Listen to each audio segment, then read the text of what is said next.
It was a Tuesday night, nothing special. I was 33, drained after work, sitting on my couch with my phone in my hand, mindlessly scrolling the way you do when your body is tired but your brain refuses to shut down. Then a message came in from a coworker. "Hey, isn't this your boyfriend?" I clicked the link without hesitation. There he was, my boyfriend, smiling into the camera, perfectly lit, effortlessly confident, lip syncing to one of those trending audios he loved. He looked relaxed, amused, like he was sharing a harmless moment with his followers. Then my eyes landed on the text he had added across the screen. "She makes so little I feel like I'm dating a charity case." For a second I didn't breathe. I read it again, slower this time, hoping my brain had twisted the words somehow. It hadn't. He was laughing, dancing, treating my life, my work, my dignity like a punchline. The comments were already pouring in. Thousands of them. People laughing along. Strangers calling me pathetic, telling him he deserved better, telling him to upgrade. My hands went cold. My chest tightened. I felt that familiar, sinking pressure behind my eyes, but no tears came, just disbelief. Because the man publicly mocking my income was the same man who had borrowed over $12,000 from me. Money I gave him when he was short on rent, when his car needed repairs, when he said he was this close to landing a brand deal and just needed better camera equipment. Every time he promised he'd pay me back. Every time I believed him. I didn't comment right away. I didn't text him. I didn't call. Instead, I opened my notes app, then my bank statements, then my screenshots, Venmo requests, Cash App transfers, text messages asking if I could spot him real quick, rent, dinners, car repairs, Uber rides charged to my card, all neatly documented because I'm that kind of person, logical, organized, maybe too forgiving for my own good. Sitting there alone, watching strangers laugh at me while knowing the full truth they didn't, something inside me shifted. Not loudly, not dramatically. It was quiet. Final. If he wanted to joke about me on the internet, then maybe the internet deserved the rest of the story. I didn't expect his phone to slip out of his hand minutes later. I didn't expect his followers to turn on him so fast. And I definitely didn't expect what would happen to my life after that night. But 3 weeks later, I learned something I'll never forget. Sometimes the best revenge isn't yelling. It isn't begging. It isn't walking away quietly. Sometimes it's simply telling the truth, in the most public way possible. Before everything exploded online, before strangers knew my name or my pain, my life was painfully normal. I was 33, working in IT, the kind of job people never think is interesting until something breaks and suddenly you're essential. It wasn't glamorous. No fancy titles, no flashy lifestyle. But it was stable. I had a decent salary, benefits, a routine. I paid my bills on time. I planned ahead. I liked knowing where my money went and why. He used to joke that I was boring responsible. I used to think he meant it affectionately. We met through mutual friends about a year and a half before everything fell apart. A casual get-together, someone's birthday, loud music, cheap drinks. He was charming in person, quick with jokes, attentive in that way that makes you feel chosen. He asked questions, remembered little things, made me laugh without trying too hard. And yes, he was attractive in that polished, social media-ready way that photographs well. We started dating quickly. It felt easy at first, natural. He worked part-time at a boutique, but talked endlessly about his TikTok account like it was already a full-time career. Lifestyle content, makeup tutorials, those overly aesthetic, day-in-my-life videos where everything looks effortless and nothing ever goes wrong. He had about 85,000 followers back then, and I won't lie, I was impressed. At first, I supported him, genuinely. I thought it was cool that he had a creative outlet, something he cared about. I helped him brainstorm content ideas. I watched his drafts. I held the phone while he filmed. I told him which angles worked best. When he talked about brand deals like they were just around the corner, I believed him. Or maybe I wanted to. The financial stuff didn't start as a problem. It never does. "Can you spot me for dinner? I'll get you back next week." Next week never came. Then it was rent. Just for 1 month, he said. He was between checks. Then his car needed repairs. Then his camera wasn't professional enough, and a better setup would help him land sponsorships. Every request came wrapped in reassurance. Every promise sounded sincere. "I swear, once this deal comes through, I'll pay you back everything." I told myself this was what supportive partners did, that relationships weren't about keeping score, that love meant trust. Still, I kept track. Not because I planned to throw it in his face. Not at first. It was just how my brain worked. I had spreadsheets for everything: expenses, savings, goals. So I made one for him too, quietly, just in case. Dinner payments, rent contributions, car repairs, equipment, even small things like Uber rides he charged to my card without asking. It added up slowly, almost invisibly, until one day I looked at the total and felt my stomach twist. Over $12,000. I brought it up a few times, gently, carefully, always the same response. I know, babe, I feel terrible. Things are just tight right now. I've got you, I promise. I wanted to believe him. I really did. What I didn't see back then, or maybe chose not to see, was how comfortable he had become, how casually he leaned on me, how easy it was for him to joke online about success and luxury while I quietly made sure his life stayed afloat. I didn't know yet that all those little moments were leading somewhere, that every ignored red flag was stacking on top of the last. And I definitely didn't know that the person I thought I was supporting would one day turn me into a punchline for strangers. Looking back now, the warning signs were everywhere. I just didn't recognize them as warnings at the time. At some point, the balance between us shifted. Subtly at first. He stopped asking before using my card. It became assumed. If we went out with friends and the check came, he would slide it toward me with a casual smile, like it was already understood. If I hesitated, even for a second, he'd laugh it off.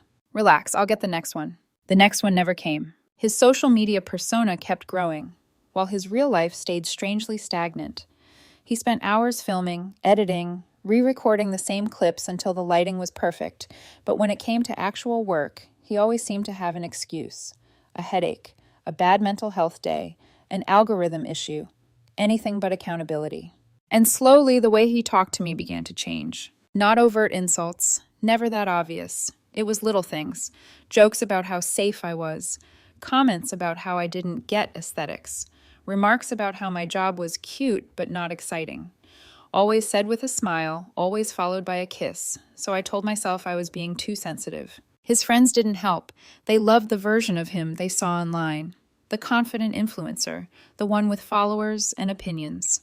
When we were all together, they'd ask about his content, his growth, his future.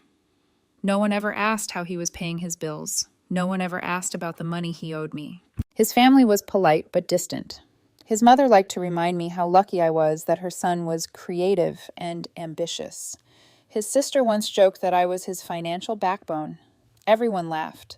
I did too, even though something about it sat wrong in my chest. I started noticing how often I made excuses for him, to friends, to my family, to myself. He's just under a lot of pressure. He's building something. It's temporary.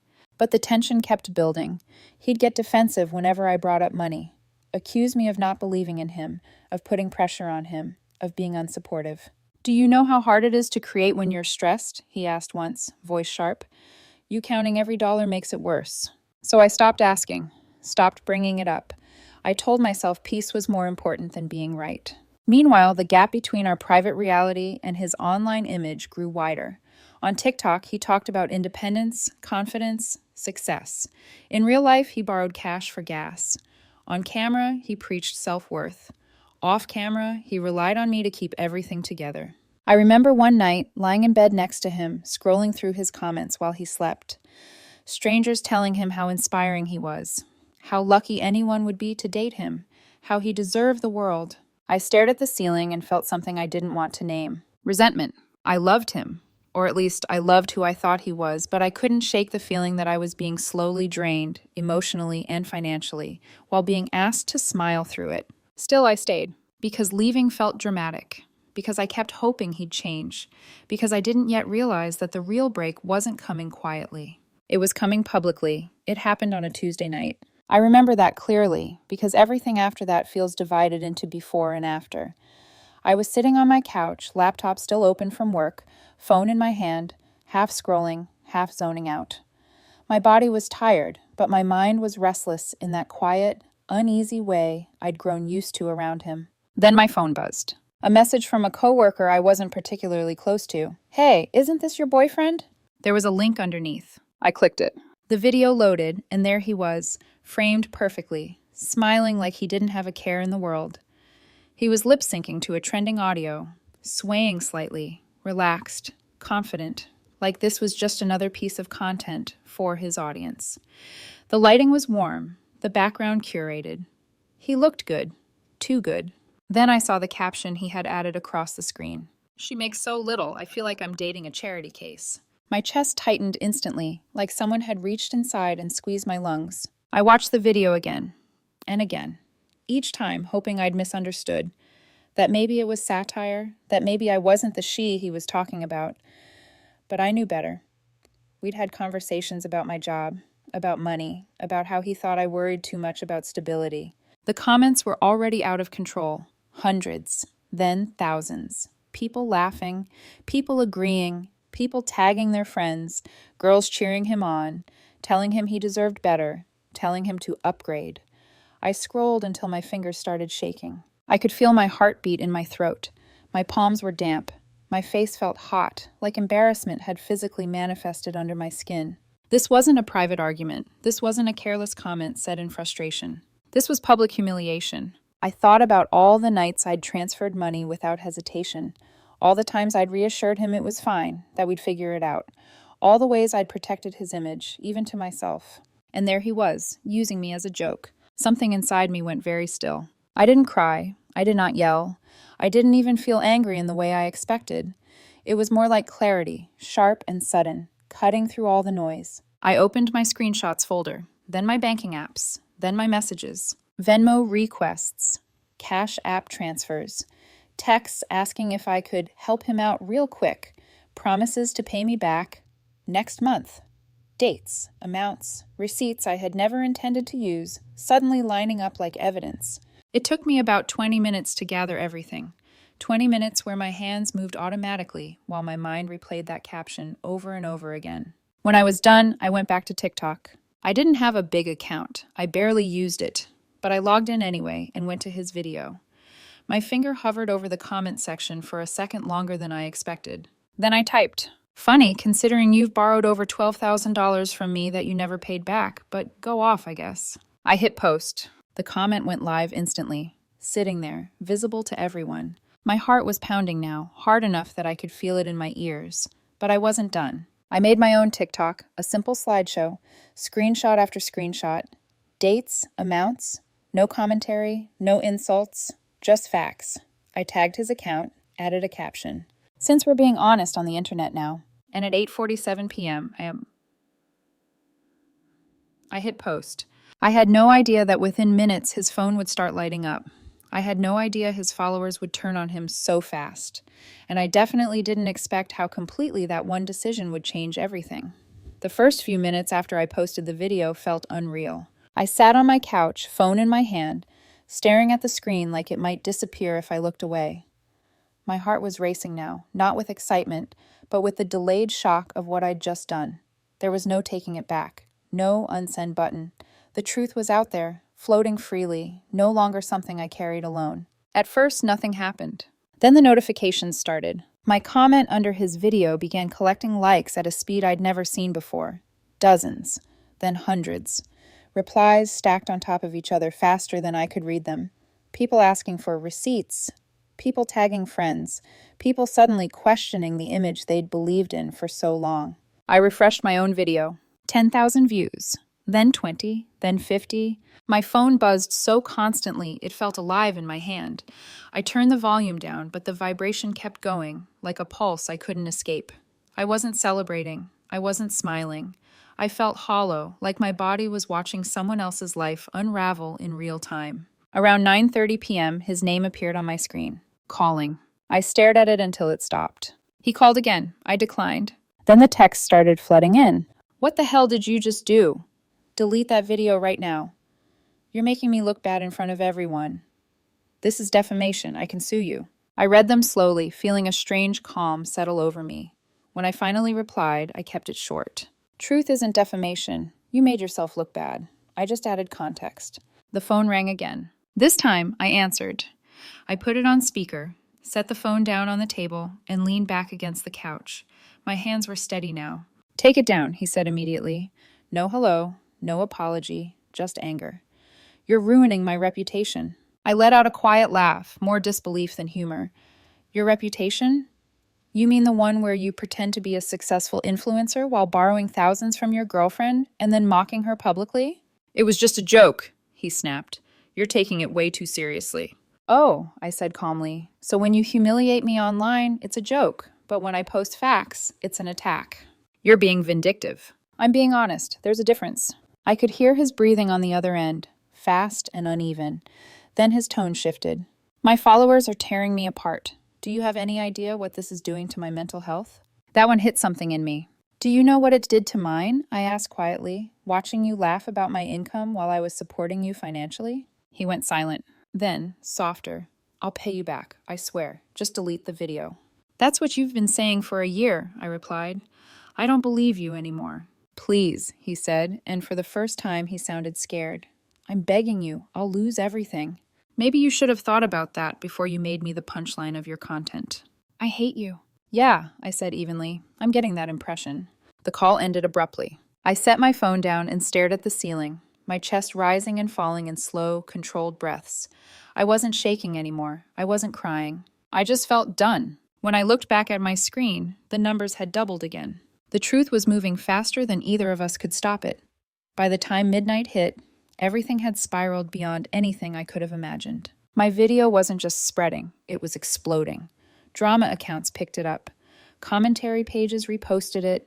People stitched it, analyzed it, slowed it down frame by frame like it was evidence in a public trial.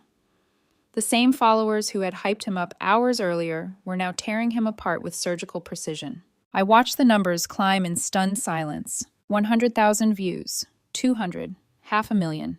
The comments grew harsher by the minute. Words like financial abuse started appearing again and again. People shared their own stories under my video, stories that sounded painfully familiar. I realized this wasn't just about us anymore. It had tapped into something bigger, something people were already angry about. His account went quiet. No new posts, no stories, but I could still see the follower count dropping every time I refreshed. 85,000, then 78, then 71. It felt like watching a wall crumble brick by brick. Around 1 a.m, my phone buzzed again. This time it wasn't him. It was a message from his best friend. Hey, he's not okay. He's having a breakdown. Can you please just delete the video? This is destroying him. I stared at the message for a long moment before responding. He destroyed himself. I just posted screenshots. The reply came quickly. You're being cruel. He made a mistake. I felt a familiar frustration rise in my chest. He made hundreds of mistakes, over $12,000 worth. There was a pause, then another message. He said he'll pay you back. Cool, I typed. I'll delete the video when I see $12,347 in my bank account. No response after that. The next morning, I woke up to my phone buzzing nonstop. My video had crossed 1 million views overnight. His account was down to 64,000 followers. He'd deleted the original video, but it didn't matter. Screen recordings were everywhere now, reposted by people who had no intention of letting it disappear. Going into work felt surreal. Coworkers whispered, a few joked, nervously. So, you're internet famous now? Did he really borrow all that money? I nodded, kept my head down, tried to focus on my job. But my phone kept lighting up with notifications, like a reminder that my private life had become public property. Then, around 2 p.m, something unexpected happened. I got an email. Not from him, not from his friends. From a small tech startup. The subject line read, "Interested in discussing a partnership." I opened it, confused. They'd seen my video, the conversation it sparked. They were building a financial literacy app and wanted me to consult with them. They said the situation demonstrated the importance of transparency in relationships, and they wanted someone who understood the real-world impact. They offered $5,000 for a 3-month consulting contract. I stared at my screen, stunned. The man who had mocked my income had tried to humiliate me publicly. Instead, I was being offered work, validation, and respect. It felt almost absurd. That evening, my phone buzzed again. This time I knew before I looked. He was coming. When he showed up at my apartment that evening, I wasn't surprised. Some part of me had been waiting for it all day, like a storm, is coming, no matter how clear the sky looks. I buzzed him in without saying a word. A few minutes later, there was a knock at my door. When I opened it, I barely recognized him. The confident influencer persona was gone. No makeup, hair pulled into a messy bun. His eyes were red and swollen, like he'd been crying for hours. He looked smaller somehow, deflated, like the weight of everything had finally landed on his shoulders. "We need to talk," he said quietly. "Okay." He stepped inside and sat on my couch, the same spot he'd sprawled across so many nights without a care in the world. I stayed standing, arms crossed, my back against the wall. "I'm sorry," he started, voice shaking. "I shouldn't have posted that video. It was mean. It was unfair. I wasn't thinking about how it would make you feel." I nodded once, not because I forgave him, but because I heard the words. "I'm sorry about the money too," he continued. "I should have paid you back a long time ago. I got comfortable relying on you, and that wasn't right." I waited. He swallowed hard. "Can you delete the video now? I've lost thousands of followers. Brands that were interested in me pulled out. I'm getting hate on every post. It's ruined my life." That was when I finally sat down across from him. "You know what's funny?" I said quietly. "That video was up for less than 24 hours, and you say it ruined your life. I supported you financially for over a year while you disrespected me, and you never once stopped to think about what that was doing to mine." He covered his face with his hands. "I know I messed up," he said. "I'm admitting it. What else do you want from me?" "I want you to understand that actions have consequences," I replied. "You don't get to say sorry and expect everything to reset." He looked up at me, eyes glossy. "So you're not going to delete it?" "I'll delete it when you pay me back. I don't have $12,000. "Then the video stays up." That's when he started crying again, shoulders shaking, breath coming in short gasps. "This is so unfair," he said. "You're punishing me forever over one mistake." "It wasn't one mistake," I said calmly. "It was a year of them. And the TikTok wasn't even about the money. It was about the disrespect. You humiliated me publicly while I supported you privately. That's not a relationship. That's exploitation." He stared at me for a long moment. "So what?" he said finally. "We're done. You're breaking up with me?" "Yes," I said. "We're done." He sat there in silence, crying softly, then stood up. "You're an asshole," he said bitterly. "Maybe," I replied, "but at least I'm an honest one." He walked out without another word. I locked the door behind him and leaned against it, my knees weak, my chest tight. The apartment felt painfully quiet. I slid down to the floor and sat there for a long time, staring at nothing. I'd never felt so empty, and somehow lighter than I had in months. After he left, the apartment felt different. Not quieter, not emptier, just honest. I sat on the couch where he'd been moments earlier, staring at the faint indentation his body had left in the cushion. For the first time in a long while, there was no one asking me for anything, no one waiting for reassurance, no one subtly draining me while calling it love. My phone buzzed again. I almost ignored it, but curiosity won. Another notification from the startup. A follow-up email confirming the consulting details. Start date, payment structure, clear expectations, respectful language, professional. I read it twice. Then I laughed. Not hysterically, just a soft, disbelieving sound that escaped before I could stop it. For over a year, I'd been treated like an ATM, like background support, like something useful but not valuable. And now, strangers who knew nothing about me beyond a few screenshots saw my worth more clearly than the person who slept next to me every night. That realization hit harder than the breakup. I checked TikTok again. The view count had climbed past 2 million. People weren't just reacting anymore. They were discussing, analyzing, using my situation as an example of something they'd experienced themselves. The narrative had shifted. This wasn't gossip, it was accountability. And suddenly I understood something important. This wasn't about humiliating him. It wasn't even about the money. It was about reclaiming my voice. For so long, I'd stayed quiet to keep the peace. I'd swallowed discomfort, ignored resentment, told myself love meant endurance, but silence hadn't protected me. It had enabled him. I didn't feel powerful in a dramatic, cinematic way. There was no triumphant music playing in my head. What I felt was steadiness, clarity, a calm certainty that I wasn't wrong for finally choosing myself. I drafted a message to him, deleted it, drafted another, deleted that too. There was nothing left to say. He had asked me to take the video down to save his image, but images can be rebuilt. Integrity can't. And I wasn't responsible for cushioning the consequences of choices he made freely. I closed my laptop, plugged my phone into the charger, took a deep breath. For the first time since everything began, I slept through the night. And when I woke up, I knew this wasn't the end of my story. It was the moment I stopped being a supporting character in someone else's narrative. The fallout didn't happen all at once. It came in waves. Every time I refreshed TikTok, his follower count was lower, 60,000, then 50, then 40 something. People weren't just unfollowing quietly. They were leaving comments explaining why, calling out the hypocrisy, pointing to the screenshots, asking questions he no longer had the credibility to answer. Drama channels picked up the story and refused to let it go. Reddit threads dissected every detail. Commentary videos framed the situation not as gossip, but as a case study in financial manipulation. The narrative had fully flipped, and there was nothing he could do to control it. He tried to post an apology video. It didn't land. The comments were brutal. People noticed immediately that he apologized for the consequences, not the behavior. That he talked about his mental health, his losses, his pain, but barely mentioned what he had actually done to me. The video was deleted within hours, but again, it didn't matter. Screen recordings were already circulating. His friends stopped reaching out to me after that night. Some of them quietly unfollowed him too. His family went silent. The people who once laughed at jokes about me being his financial backbone no longer found it funny. Meanwhile, my life kept moving. I started the consulting work with the startup a week later. The conversations were professional, grounded, clear. I was listened to, respected, paid on time. Every meeting reminded me how abnormal my previous situation had been, how much I'd normalized being taken for granted. I didn't post any follow-up videos. I didn't gloat. I didn't add commentary. I let the original post stand on its own. That restraint seemed to bother him more than anything. He texted me once, days later, a short message. "Can we talk, please?"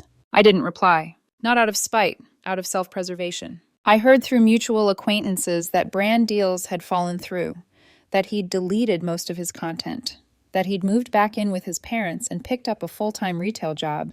His TikTok, once his pride, was essentially dead. I didn't feel triumphant. I felt detached. This wasn't justice in the cinematic sense. It was quieter than that, slower. The kind of consequence that unfolds naturally when an image collapses under the weight of reality. I never got my money back. I didn't expect to. That loss had already happened long before TikTok got involved. What changed was that I stopped paying for it emotionally. When people asked me why I didn't just delete the video and move on, I gave the same answer every time. He made our relationship public. I just responded in the same space. The truth didn't ruin his life. It revealed it. 3 weeks later, the noise finally started to fade. My video was still up. It had passed 3 million views by then, but I stopped checking obsessively. At some point, the number stopped meaning anything. What mattered was how different my life felt when I woke up in the morning. Lighter, quieter, mine. The consulting contract turned into something more. A full-time job offer came through not long after, with better pay, clear boundaries, and work that actually interested me. I accepted without hesitation. For the first time in a long while, I felt valued for what I brought to the table, not what I could provide financially to someone else. People kept asking why I didn't take the video down once we broke up. Friends, coworkers, even strangers online. Maybe they were right. Maybe I could have handled it privately. Maybe I went too far.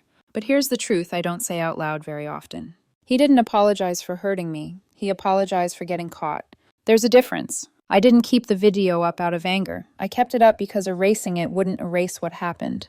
It wouldn't undo a year of being taken for granted. It wouldn't suddenly teach him accountability, and it definitely wouldn't protect the next person who might mistake confidence for character. I started dating again, slowly, carefully. I met someone new at a coffee shop a couple of weeks later. No followers, no curated persona. She worked in accounting and insisted we split the check on our first date. It felt refreshingly normal. As for my ex, the last I heard, he was living back with his parents and working full-time at a retail store. His TikTok account barely existed anymore. A platform built on an image couldn't survive the truth. Sometimes late at night, I think about deleting the video, about closing that chapter completely, and maybe one day I will. But then I remember how small I felt watching him laugh about me online, how quiet I'd made myself to keep the peace, how long I'd confused love with endurance. The internet is a strange place. You can build an entire persona out of filters and captions, but it only takes one moment of honesty to bring it all down. Maybe that's the lesson. Or maybe it's simpler than that. Don't bite the hand that feeds you. And don't underestimate someone who finally decides to tell the truth.